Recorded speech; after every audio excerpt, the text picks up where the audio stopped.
పరువు నష్టం కేసులో కాంగ్రెస్ అగ్రనేత రాహుల్ గాంధీకి సుప్రీంకోర్టులో ఊరట లభించింది. ఎన్నికల ర్యాలీలో కేంద్ర హోంశాఖ మంత్రి అమిత్ షాపై రాహుల్ అభ్యంతరకరమైన వ్యాఖ్యలు చేశారంటూ గతంలో పరువు నష్టం కేసు దాఖలైంది. ఈ కేసులో జార్ఖండ్లోని ట్రయల్ కోర్టు విచారణపై తాజాగా సుప్రీంకోర్టు స్టే విధించింది.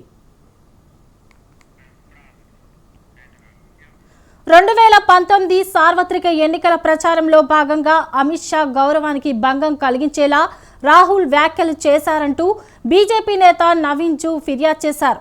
దీనిపై ట్రయల్ కోర్టు విచారణను రద్దు చేయాలంటూ జార్ఖండ్ హైకోర్టును రాహుల్ ఆశ్రయించారు. అయితే ఆయన అభ్యర్థనను హైకోర్టు తిరస్కరించింది. ఈ నేపథ్యంలో సుప్రీంను ఆశ్రయించారు. ఈ క్రమంలో ఆయనకు ఊరట లభించింది.